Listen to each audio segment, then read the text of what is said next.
Hare Krishna. Welcome all of you for day 18 of the Gita Recital Challenge.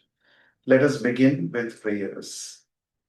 Nama Om Vishnu Padaya Krishna Preshthaya Bhutale Srimate Bhakti Vedanta Swamin Nitinamine Namaste Saraswate Deve Gauravani Pracharine Nirvishesha Shunyavadi Paschatya Deshatarine जय श्री कृष्ण चैतन्य प्रभु नित्यानंद श्री अद्वैत गदाधर श्रीवासादि गौर भक्त वृंद हरे Krishna Krishna Krishna Hare Hare Hare Ram Ram Ram Hare Hare. Let's begin today's session with a reading from Bhagavad Gita, chapter 18, verse 76, purport by Srila Prabhupada. Prabhupada writes, the understanding of Bhagavad Gita is so transcendental that anyone who becomes conversant with the topics of Arjuna and Krishna becomes righteous, and he cannot forget such talks. This is the transcendental position of spiritual life. In other words, one who hears the Gita from the right source, directly from Krishna, attains full Krishna consciousness. The result of Krishna consciousness is that one becomes increasingly enlightened and he enjoys life with a thrill, not only for some time, but at every moment. All of us want to keep experiencing some thrill in our life. We want some happiness to always be there in our life, right? Some joy. But real joy, real happiness, real thrill can be experienced not just once, but with every reading of Bhagavad Gita. In fact, Bhagavad Gita is a conversation between Krishna and Arjuna, but it is a very, very lively conversation in the sense it is full of life. What Krishna is speaking in the Bhagavad Gita is no ordinary knowledge. It is so much relevant to all of us, to our daily lives. And anybody who studies this Bhagavad Gita under the guidance of a bona fide spiritual master, like we are doing under the guidance of Srila Prabhupada, we can actually understand so many things about ourselves, about Krishna, about the reality of our existence. So we can become increasingly enlightened. In fact, if you read magazines or newspapers, you may read once, twice, thrice the same content, but you will actually get bored, right? Today's newspaper will land up in a dustbin tomorrow. It is of no relevance tomorrow, isn't it? The news becomes stale, irrelevant. But Bhagavad Gita is not such a literature. In fact, with each reading, as we practice the principles of Bhagavad Gita in our life and we keep reading, with each reading, we get more and more realizations.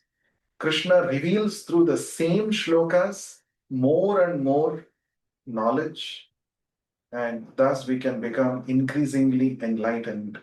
In fact, this was the experience of Sanjaya, who heard the entire Bhagavad Gita directly from Krishna and who was narrating the whole thing to Dhritarashtra. So Sanjaya, as he remembered the instructions of Lord Krishna, he said, I am becoming increasingly enlightened and I am becoming very, very happy and joyful every moment.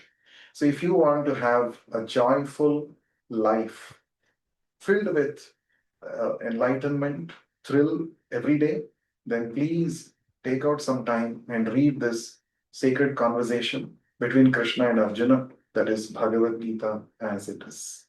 So now let us begin to memorize, begin to learn today's shloka.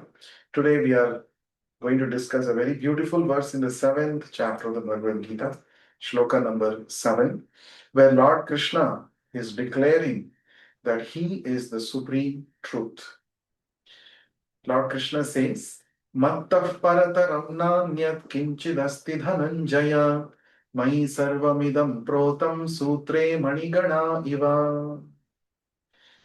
Lord Krishna says, O conqueror of wealth, Dhananjaya, Arjuna, there is no truth superior to me. Everything rests upon me as pearls are strung on a thread. So, very beautiful analogy also Krishna is giving in this shloka. Krishna is saying, Mattaha means than me, Parataram, greater truth. Na anyat, there is nothing. Kinchit asti dhananjaya. Asti means there is. Kinchit means even a little, right? Dhananjaya, oh winner of wealth, Arjuna. Arjuna has got 10 names, and one of them is Dhananjaya, because Arjuna secured huge amount of wealth when Maharaj Yudhishthira wanted to perform Rajasuya Yajna. He collected huge amount of wealth and he brought to Indraprastha. Therefore, he got this name Dhananjaya. So he's Krishna is saying, "O Dhananjaya, winner of wealth, there is no truth superior to me." Krishna is saying this. There is no truth superior to Krishna. All other truths are emanations from Krishna. Therefore, Krishna is called the supreme absolute truth. And this absolute truth means it is the basis for everything to exist. Right? Krishna is called the absolute truth. Why? Because he is the basis on which all other things, all other truths, relative truths exist. Krishna is the support for everything to exist. Therefore, he is called the supreme truth. Now, to make us understand, Krishna is giving an analogy here, an example here. Mai sarvam idam protam. Krishna is saying, everything is resting upon me. Sutre manigana iva. Sutra means thread. Manigana means pearls.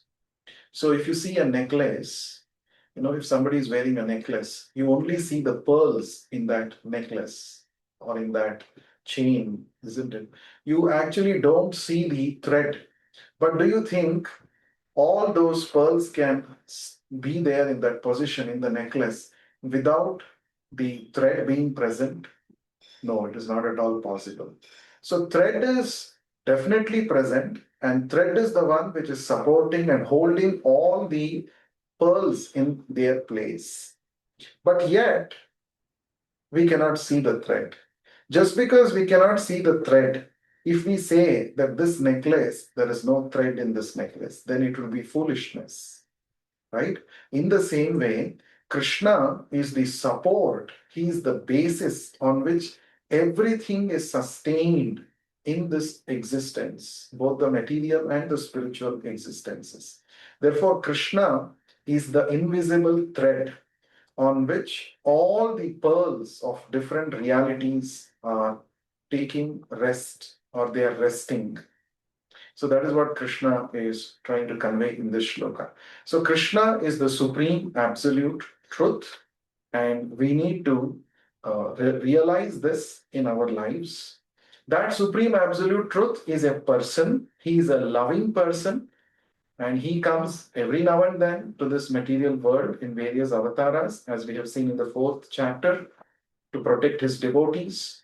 And 5,000 years ago, Krishna has appeared in the form of, he spoke the Bhagavad Gita to enlighten all of us so that we can become conversant with the supreme absolute truth and our relationship with him.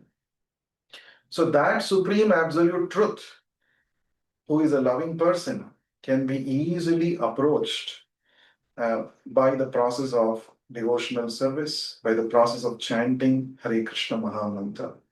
So when you chant Hare Krishna, Krishna Krishna, Hare Hare, Hare Rama, Rama Rama, Hare Hare, you're actually reviving your loving relationship with that supreme absolute truth, Krishna. So we are all like the pearls, and Krishna is the invisible thread, and we all are resting upon him. So that is the understanding we should get from this shloka. So let us memorize this shloka. Please repeat after me. मत्तः परतरं नान्यत् मत्तः परतरं नान्यत् किञ्चिदस्ति धनञ्जय किञ्चिदस्ति धनञ्जय मयि सर्वमिदं प्रोतं मयि सर्वमिदं प्रोतं सूत्रे मणिगणा इव सूत्रे मणिगणा इव मत्तः परतरं नान्यत् मत्तः परतरं नान्यत् किञ्चिदस्ति धनञ्जय किञ्चिदस्ति धनञ्जय मयि सर्वमिदं प्रोतं मयि सर्वमिदं प्रोतं सूत्रे मणिगणा इव सूत्रे मणिगणा इव मत्तः परतरं नान्यत् मत्तः परतरं नान्यत् किञ्चिदस्ति धनञ्जय किञ्चिदस्ति धनञ्जय मयि सर्वमिदं प्रोतं मयि सर्वमिदं प्रोतं सूत्रे मणिगणा इव सूत्रे मणिगणा इव. So let us memorize this beautiful verse where Krishna is talking about our relationship with Krishna, with him. So we are like the pearls, Krishna is the thread, and we are resting upon him, we are dependent upon him for everything that we need. So let us learn this shloka. Please memorize, and with the translation, make a video and share with me. And also don't forget to share your one-line comment about what you learned from this shloka. Thank you very much. We'll meet again in the next session. Hare Krishna.